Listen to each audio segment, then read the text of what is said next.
Good morning, Commissioner. Morning. Commissioner, thank you very much again for making yourself always available to tell us about what's going on. In this case, tell us about the progress that has been made. Sure. People on the street are saying, we are tired. Enough is enough. Yeah. We need to change the system, and we need to hold those who did whatever they did accountable for their actions. Yes. And you're working on it. We There are. were a list of demands that were made Okay. on the protest. One was body cameras, implicit bias training, cultural diversity, and integration of community into police department. Mm-hmm. Now, these demands are nothing new. And I know that before the demands were actually made, there were a few of those things that you were already working on it. Yes. Right? So let's talk about it. Let's talk about why were you already working on it? Were you a visionary that say, well, certain things need to change, and you took action before they actually needed to be changed in Yonkers? Let's talk about those things. I think many police departments, throughout the country have recognized this real important need for, like a very robust, strong police-community relationship. And I know right now in this current environment, we're not feeling that, but it's there, and it's gotten better, and it's going to continue to get better. And I'm so excited about so many of the programs, the outreach programs that we were working on, that we continue to work on, and now with all the dialogue that we're engaging in with the community, other things we can do too.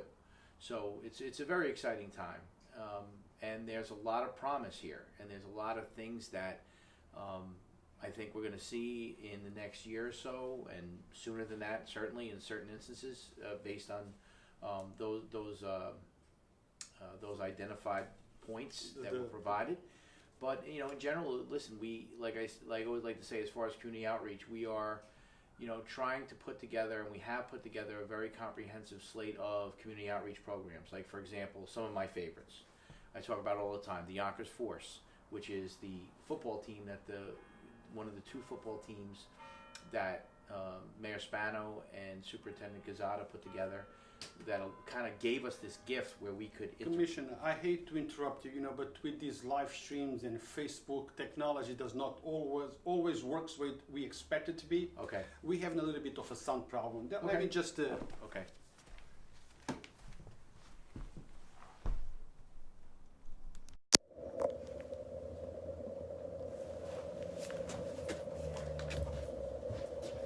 I'm back, guys.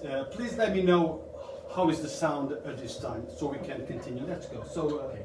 So we were talking about the Yonkers Force. So it's a great opportunity to reach a group of young men that are all Yonkers high school age young men who play football, and we interact with them. The PBA has taken a real huge lead under President Olson to make a connection with the team, liaison with the coach, provide meals, talk about different things, and even I think we have a Zoom meeting tomorrow with them where we're even staying in touch even though we can't meet personally. I also love the Youth Police Initiative, which is a larger national program from the North American Family Institute, where it takes cops and kids in school. I believe it's like 14 to 18 or maybe 12, probably 14 to 18. And it just sits down, they sit the two groups down. Now what's important about this isn't just to the benefit of the kids, as I see it, it's a benefit to the cops. Because we're all humanizing each other by sitting down, and we're talking, we're exchanging ideas, we're answering questions, and we're sharing ideas. And so it's really, really, things like that are really helpful. And that stuff is going to continue to happen. And also, as far as, and I think this is probably going to be a bigger need going forward, but one of the other things we've had in place is the Citizen Police Academy, where someone can come out and spend, I think it's 10 or 12 weeks, where we put on a program where you can come and go through all the training, within reason, of course, because it's a civilian police academy, within reason, the different types of training, why we're trained a certain way, why we do certain things, how we do them. And I think getting the message out and kind of sharing with people about, some of the things we do obviously makes the conversation better, that people have a better understanding, and I would invite everyone to take advantage of all these different programs. Commissioner, if we were having this interview, let's say 6 years ago, let me tell you, I would be having a hard time communicating with you. And what changed was exactly the police academy course. I went there and that changed my perspective, because I could understand much better why certain things are done in a certain way. So guys, I recommend, when it comes around, I don't know when, but when it comes around, participate, get involved. There is a lot of things that you will learn from those 10 weeks of training. Understand the mentality, understand the whys, why this happened, understanding simple things. Why is it that when I call the police department to my house, it takes me 3 hours instead of 2 minutes? Well, because there is other priorities. Because I prioritize, there is a whole bunch of things, and that training helps. But this thing with the kids, Explorers program, the force versus the brave, things like that, it's important because it builds up that relationship. It does. At an early age. We find it so important because I think that, you know, I talk about it always as wanting to have lots and lots of deposits in your community outreach bank account, right? So every time we make an effort, every time we extend our hand, every time we're finding a way to engage the community, you're building trust and you're building, and not that everybody feels that way right now, especially now. And so it's all the more reason for us to extend our hand even more and try to reach out even more and interact even more, to extend and build that community outreach bank account. So that, you know, the murder of George Floyd, you know, across the board, everyone was horrified, disgusted. I know I am. But there are things that are going to emerge from this that are going to be better in the long term. I'm not saying that, you know, his life was worth anything like that. You know, like it just, there's no explanation for that kind of a murder. It made me sick. But there are things now, there are conversations being had, sometimes uncomfortable, sometimes not so much.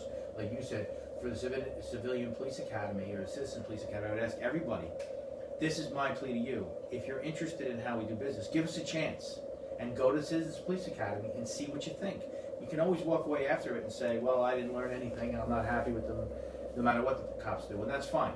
You know, but the YPD is extending their hand and saying, please make use of the Youth Police Initiative, make use of the Citizen Police Academy, the cadet program, you know, all these different things, pizza with the police and cops, you know, coffee with a cop. All these things are able for us to kind of break down so many different barriers and find a way to connect with each other so that when something like this does happen, we're already in the conversation, we're already rolling along and having these conversations, so we're not starting from behind. Gotcha. At least that's how I feel. Now, Commissioner, that's your words for the community. Now, what about your words for the police officers that are patrolling the city? Because I hear you crystal clear, okay?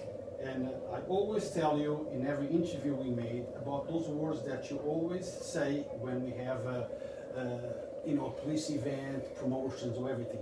Treat the citizens in the same way you would like your own family member to be treated. Yes. Wise words. Yes. But are they listening? Because sometimes the police officers on the street, again, not all, and a very small percentage, do not treat the people on the street with the respect that they deserve. And because of that, sometimes escalations happen. Okay? Maybe we understand the job is tough, we understand the pressure, we understand that Ben sometimes getting between when he wasn't supposed to be, but respect must be shown. Sure. In order for you to get, you have to give. That's right. What are your words for those police officers on the street in regards to relationship with the community? So my words to the police on the street is professionalism and patience and compassion and understanding. It's what I refer to as the 21-minute rule that I give all of the recruits when they come out and they graduate from the police academy. So Mueller's 21-minute rule is while you're going on an assignment, because if you look at it in the context of a typical day on patrol, the officers come out, they start their day, they're briefed about the things that we need to address. There's a crime pattern here, there's a quality of life situation over here, they're getting citizen complaints for something over here, so they have all this information, they go out, and then they get dispatched on calls. And for Yonkers, just so the public understands, I believe we're around 150,000 calls for service a year. Now, that doesn't count the self-initiated ones where someone might pull us over, or flag us down, but in general, 150,000 calls. You have to take that 21-minute rule, and you start with the premise that I said earlier. You treat everyone like, if it's an elderly person, you would want your mother treated. If it's someone who's your son's age, you want to treat that person like you would want your own son treated. Pretend you're not a cop. And I'm saying this to the police. Pretend you're not a cop. Pretend you work for Verizon phone company, and you live in Florida, and you know your mother still lives here. How would you want that phone call to be when you pick up the phone and say, she needed the police came, and they did what? So very important. But the second thing about the 21-minute rule is to take that 21 minutes, or whatever it is, however long you're there to resolve the issue, whether you're taking a report, interviewing a witness, solving a quality of life problem. The 21-minute rule is make it all about them for that 21 minutes. It's almost like a pitcher or a golfer or someone like that, where you have to, it's hard. It is a hard job, and people need to understand that. You know, people don't generally call the police because they're happy and they want to celebrate, right? So they're going from one job to another. But the 21-minute rule is, no matter what happened on the last call, the next call it's like a brand new day. It's a fresh start, and you have to just make it all about them. Think about problem solving. Think about bringing the situation to, in a way you can bring it to resolution, where people walk away. Because as much as we have these community programs, and as much as we do community outreach, and as much as we engage in reforms, really the rubber's going to hit the road with reflect to when someone calls the police and they show up, how that interaction goes. And we can do better on that, and we will do better on that, and we're trying all the time. And also, I think too, you know, the mental state of the officers is very important. You know, the more they're good, and this is something I emphasize to the supervisors all the time. If my supervisors create an environment where their subordinates, the police officers, the detectives, are heard and respected and valued and appreciated and listened to, guess what they're going to do when they go out and they go to the public? They're going to do the same thing. And that's what I want. You know, we want to create this environment where we're constantly pushing in that direction, where, you know, everybody, we start with patience and professionalism and compassion. That's how we start. And when those supervisors do not display the things, the criteria that you just said, what's going to happen on the street?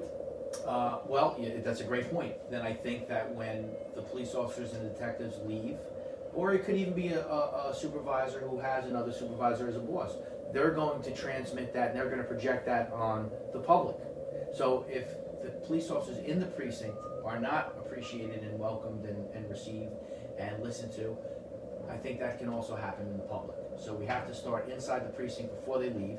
And we also have to be recognizing that they're human beings. And so we have a very robust employee assistance program. We have a detective who is very near and dear to my heart, Detective Autumn Edwards, who runs the program, who's really fantastic. And Autumn spends a lot of time, you know, working on health and wellness of our officers, which is a huge priority for me. Because if they're right in their heads, and if they're right in their mental state, they're going to be that much more better and professional for the public. Now, Commissioner, let me just point it out to our audience that there is two types of commissioners, at least in my view. There is the civilian commissioner that comes in to direct our police department, and then there is the police commissioner that came up through the ranks, okay, that actually did what his officers are doing. You understand the job much better. Am I correct in my assumption? Or no? Not yes or no, but I think there are different times and different places. So let's start with the one coming up in the ranks. The commissioner coming up in the ranks is very beneficial because he understands the culture. But there's a flip side to that. Sometimes when you need real transformative change, someone from the inside might not always be. Now, every situation is different. Every candidate is different. The needs of the police department and what the mayor's looking for, because the mayor's our boss. Correct. And so the mayor is selecting people that he feels is best suited and best positioned to transmit his message and his vision for what the police department is. Sometimes outside is better because, you know, it's hard to change from within in some cases. We saw it with Commissioner Ed Hartnett when he came. I thought Commissioner Hartnett was great. He showed us things and taught us things that we never would have known from the interior culture. You know, he brought a different view to it. I mean, and it doesn't mean that the NYPD was the end all be all. You could take someone from Minnesota, not Minnesota maybe, or maybe from Minnesota or California, move into the NYPD, and they might have brought something different.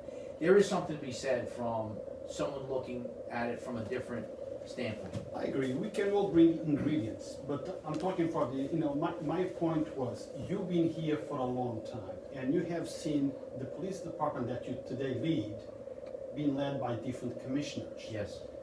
The police department, Yonkers PD, was not such a great police department back in the 70s and 80s. Mm-hmm. And today we have a totally different police department. I'm not saying perfect, because I don't believe that nothing is perfect. Correct. There is always room for improvement, but we do see a difference. Mm-hmm. We see a difference at many levels.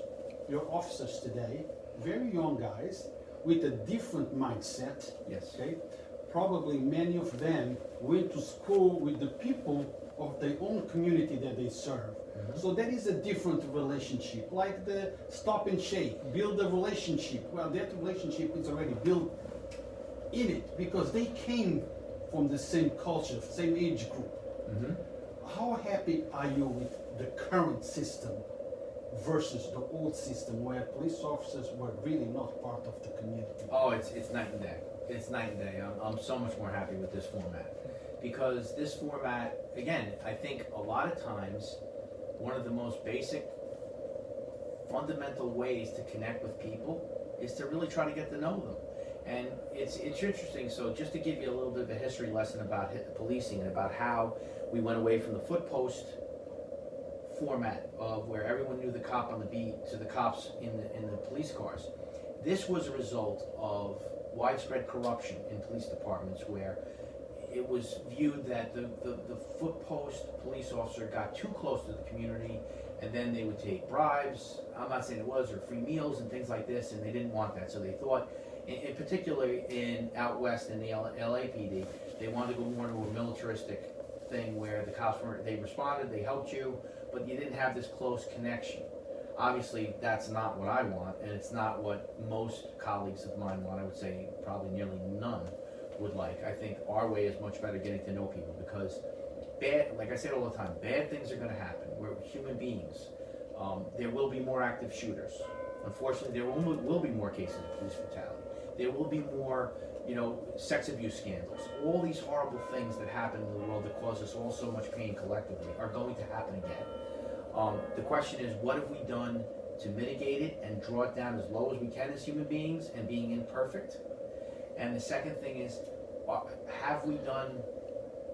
where are we with respect to taking those lessons and changing the way we're doing business and then seeing a real tangible improvement? Well, we all know that crime will continue. Crime will move on.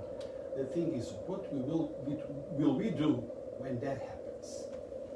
When a police officer, because this is not about crime, this is about issues involving police and community. What we will do now, going forward, will we take the same time to investigate? We will be more aggressive in the investigation. 58 was repealed, right? Mm-hmm. So how is things going to go from now on? I think we have to be professional police officers. I think we have to work within the system. I think we have to follow the rules. I think we have to obey the law. I think we have to incorporate, along with all those things, the compassionate piece. You start with love, you start with compassion, and that's how you move on. In most cases, that's going to win the day. As far as crime, I'm always worried about crime. Right now, I'm very worried about community relations, and so we're spending a lot of time on that, but we also have to keep our eye on keeping crime low. The good news about crime reduction is that historically, we are, our incarceration rates are as low as they've been in a very long time. And crime has not spiked. So what that tells me is, because I'm a data-driven guy, a metric-type guy, that putting everyone in jail doesn't solve the problem, and we can still keep a place safe and secure with a good quality of life without putting people in jail. So what's the gap there? The gap is precision policing. The gap is identifying that there's probably a very small subset of offenders that commit a large amount of the crimes in each particular crime category. So for example, I always use this example.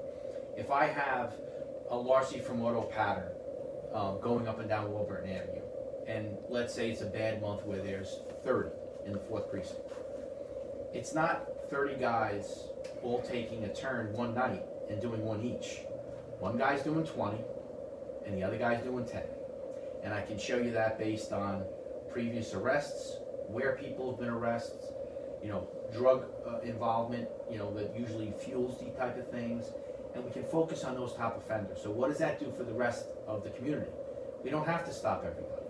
We don't have to make everybody feel uncomfortable. If we just focus on those top offenders, keep our eye on who's driving the numbers and making sure that we're, arresting them, making sure that we are vigorously prosecuting them, then what that does is it keeps crime low, and we don't need to stop everybody and be suspicious of everybody, because the overwhelming majority of people are good, and they're not looking to break into cars. We still have to deal with this, and particularly in poor neighborhoods, because people's car, you break someone's window, it's $50 to get the window fixed, plus all the things that were stolen out of the car, plus the fact that a person probably has to take a day off or can't get to work because they have to get the car fixed. This is a big impact. So it may not be a big deal for society, but in my dealings with my community, it's a big deal for that individual person. So we still have to do those things. It's a question of how do we find that balance, that wonderful state of grace where we're keeping people safe and secure at the same time keeping crime down. Now, Commissioner, lots of people out there blame a little bit on the police unions for the lack of pursuing investigation that involves police officers. Mm-hmm. How do you see that? They say that the police unions are very strong. They are. Okay. In particular in New York, they are. And they donate lots of funds to district attorneys during the campaign. And because of that, there is favors that are owned. And one of the ways to pay up those favors is sometimes by not prosecuting or making a case not too strong, so a conviction is not done. How is your point of view on that? What I would say about that is, while that may have been the case years ago, I don't see in any time in recent memory that someone had some kind of a political chip to provide and someone didn't get prosecuted that should have got prosecuted. I don't see that. Maybe years ago, I'm sure years ago, there may have been more of that. But in today's day and age, with everything that's gone on, if there's enough to charge a police officer with a crime, there's nothing anybody can do to make a district attorney dissuade that. And as far as reform, well, they make lots of donations to police unions, but you see this whole slate of police reforms all got approved, and I believe the governor's signing them in today. So, listen, we have to work within the rules. The public is speaking to their legislators. They're asking for action. Action is being delivered, and we can talk about some of the action being delivered here within the Yonkers Police Department in the city of Yonkers, but this is part of the process of the American democratic experience. Good, Commissioner, but now let's talk exactly about specifics, okay? Specifics, changes that are being done.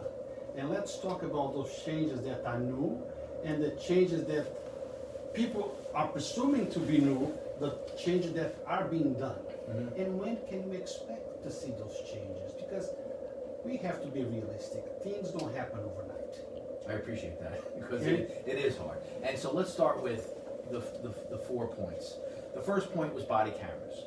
So the public is insisting on body cameras, which I'm not opposed to. I'm fine with body cameras. We believe it may be, as I've said before, a collective bargaining issue with the union, and there is a cost to it. But this is a top priority for the Mayor Spano, which makes everything much easier. He has put body cameras as an absolute top priority to get them. So probably what we'll start with, and I'm sure he's going to be making an announcement relatively soon, that we will be launching a pilot program. I appreciate you saying it cannot happen overnight. It's not going to happen tomorrow. There's procurement requirements that you have to go through New York State with the Board of Contract and Supply. These are New York State laws and rules and regulations. We can't just hire somebody and pay them. There's a bidding process. Bring this up. That's right. But it's already in the pipeline because the mayor has made it a priority. The second one is the importance of implicit bias training. So what I looked at with that, again, that's another absolute top priority of Mayor's panel, that we all, the police department has to get trained in implicit bias. I felt like the best strategy to do was to call upon our Yonkers guardians, and in particular President Charlie Walker, who is a great guy, a great cop, a good person, who feels very strongly about implicit bias training. And I felt like no one better than an African American person who happens to be a police officer to understand the unique needs of the city of Yonkers and the police department. You never want to go with something with implicit bias training by just rushing out and selecting someone and saying, well, maybe they don't understand policing or they understand the needs. Maybe they're really good for implicit bias training for the private sector or implicit bias training for the school system. You know, we have very specific needs in law enforcement, and Charlie and the Guardians are a great team that understand from their perspective of hearing complaints from the community and being members of the police department to understand how we can, what kind of training can best position us to have the most success. So they're looking at that now very carefully. The mayor's made it a top priority. He will be making an announcement, I'm sure, on that soon too, after we get through all of the red tape of the procurement and the border contract and the bids.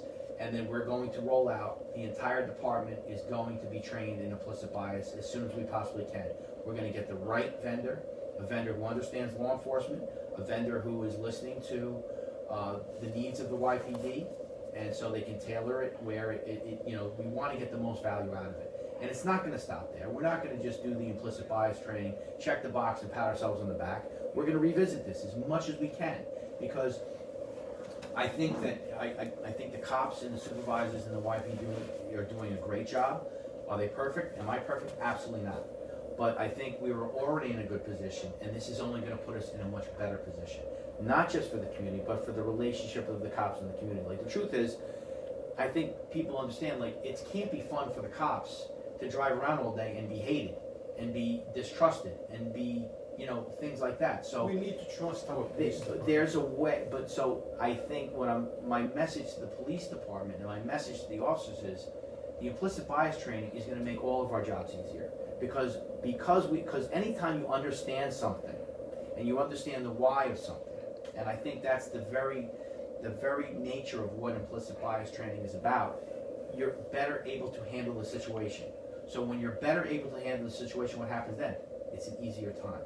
So I think all of these things are putting us in a much better position.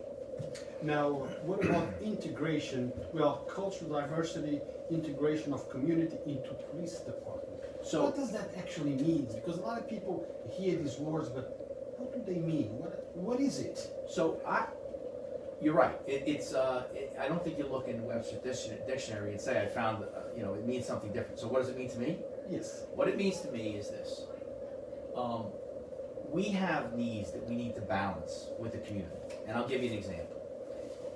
You know, I'll go to a community meeting where my ladies there that come to every meeting, are involved in the community, are plugged into the community, volunteer in so many different ways, will say, this particular corner, it's unacceptable, the disorderly behavior.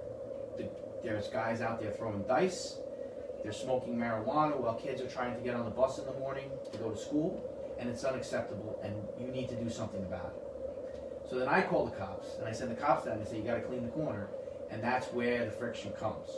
So I think the community integration is almost a model to say, how can we do this better? How can we take the needs of the community that told me that this was an issue, right in their neighborhood, right outside their building, right on the street that they live and where they shop and where their friends are and where they built their life, they've raised their children. How do I take those needs and transmit them to the police where we can get voluntary compliance to say, I got this, I understand it. You know, is there a way, instead of us keep going back every time? So it's this almost like we haven't put enough thought into this. And I'm not criticizing myself or the police. I mean, I just think it's always good to try to think of different ways. And I'm not even criticizing the community. The circle of saying they're throwing dice and smoking marijuana on the corner, get rid of them, from the one segment of the community, who is part of the community, by the way, and then we go and we move them, and then there's usually not, you know, nobody's happy about that, and then they come back in an hour. How do we resolve this for the longer term? How do we explain the need of the guys that are out there with what the ladies from the community, could be their grandmothers, are seeing this need. Like, that's where I think a lot of times we can do a better job of explaining why we're doing something, why the corner needs to be cleaned, why you shouldn't be double parking. You know, the frustration of a mother who just wants to get her kid on the bus in the morning or take the kid off the bus at 3 o'clock, and there's marijuana scent all over the place. Some people don't like that, and it's people from the community. So we have to find a better way to articulate this and balance the needs of both and find a way to solve the problem permanently, and a lot of it has to do with proper communication skills. Now, Commissioner, I remember when I first met you, was actually on a third Thursday of the month when you were the captain on the fourth precinct. Mm-hmm. So this community involvement and work, it's something that it's been going on. Oh, yes. Now, it's still going on. Do you still have these community meetings, you know, in each precinct once a month? Every precinct has them once a month, and then there's other ones that, because there's other, like for example, we have a 4th precinct community meeting, but we also have, and again, near and dear to my heart, the Hudson River Community Association, which is probably the one you may have come to, the Harker. So, and we did not want to miss a beat during COVID. Many of our community members that participate all the time are elderly. They're probably at a higher risk for COVID. So we transitioned very quickly from the in-person meetings to Zoom meetings, where the same people that are on the email list that get the email blast that we're having a meeting now are just getting a Zoom invitation.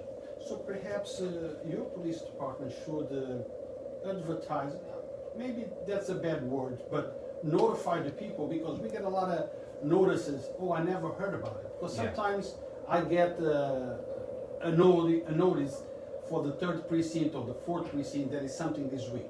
But make it constant, you know, persistent every month. So, you know, I gotta say though, just one thing about that, I'm sorry to interrupt. No. The problem is sometimes when we do too many emails, we've learned in the police department, like we had this desire to get all this information out about how we interact with the public in these community outreach, because we want to bring as many of the community together with us as possible.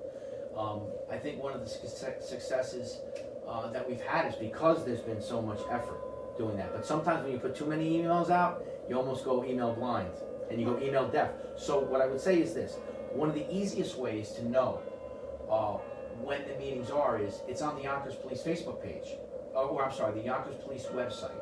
So you can go there and we don't change the date. So like I think you mentioned, it might have been, I can't remember now. Third Thursday of the month. Third Thursday of the month. So and one of the things I did when I moved to the 4th precinct was we started my predecessor had done them all over the 4th precinct, which I think I understand the intent of it, to try to make yourself more available. But there was 5 people there. Now, when we moved it to the 4th precinct, we stuck with those two, the 3rd Thursday of the month, as well as always the 4th precinct, where now you're bringing the community to the precinct. There's coffee there. You're sitting there. The cops are walking by. They're interacting. It's like we're bringing you into our home. When you do that, I think it's easier. And we ended up in some cases where we had 50 community members there. But you know, Commissioner, the mentality and the way people get news is changing. Mm-hmm. And people live on Facebook, on Instagram. That's where they spend all the time. And I'm not on either. So you're not on it, but we should interview you on that because everybody's on it, majority. So why isn't the commission on it? But my point is, City Hall, not everyone goes to City Hall. Not everyone leaves social media to go to police Facebook, web page or that web page. They want to get the information from one place. Perhaps I can talk to communications department and they can send me a list of what is happening on a monthly basis. Absolutely. And I can do a reoccurrence kind of event. Every Tuesday, 2 days before the event itself, we put something out. I would love that. If I thought a skywriter would work, I would like to put a skywriter up in the sky and get a plane. Whatever we think, a blimp with the message, like anything we can do to get the message out and get people to engage, we're always going to be better. Just last week we had a conversation on Yonkers Voice about the survey, the police survey. Believe it or not, there is people saying, I've been living in Yonkers for 20 years and I didn't see it. I said, I don't know how you didn't see it. We blast that every week. Okay, I don't know how. So we need to just let people know this is happening. Give your opinion. Let us know what you think. Come watch. Come participate. So just let the people know. Now, Commissioner, is there anything else that you want to tell the people of Yonkers? Anything that it's coming up? Any changes? You want to talk about your precise policing, racial profile in Yonkers? Does it exist? It doesn't exist? Anything at all? We can talk about the precision policing model. So that's a model that I believe very strongly in. And the model is one that that focuses on top offenders based on past offenses. So we're not talking about someone who, shoplifts one time and they're on our radar. We're talking about people that have 20 arrests over a period, over their lifetime, 30 arrests. And what you find is, it's like anything else. There's so many nuances there that can help us predict where that's going to happen again. And when we focus on the small subset of offenders, because if you believe in recidivism, and I'm a big believer in recidivism, it recognizes that while there is crime, and we have to always, as a police department, try to keep crime as low as we can, the overwhelming majority of the population has nothing to do with it. So if you're focused on the few bad guys, and there are bad guys out there, if you're focused on the few bad guys, you're putting yourself in a great position, because you're keeping crime down, because you know who your bad guys are, but you're also leaving the rest of the public alone and trying to only, interact in a positive way. Where, in other words, years ago, CompStat was a revolution that started by Bill Bratton, and it was effective because crime did go down. And what we did was we looked at patterns. But the problem was it was only half the story. So think about, when I started my career in New York City, we had 2,300 murders a year. And as of last year, I believe the NYPD had 300. So that's a miraculous, historical drop in people killing each other, one of the most serious crimes that can happen to another human being. But we alienated the community because we used stop, question, and frisk in a way that it was never intended to be used. It was used way too much, and it was used in ways that it never should have been, and we lost the community. So this great, amazing thing where every single year 2,000 more people were alive than they were the year before, we're still having problems in how the community feels about this. With the precision policing model, we're focusing on the offenders who we know are repeating crimes, getting arrested, doing the same crime again, and getting rearrested.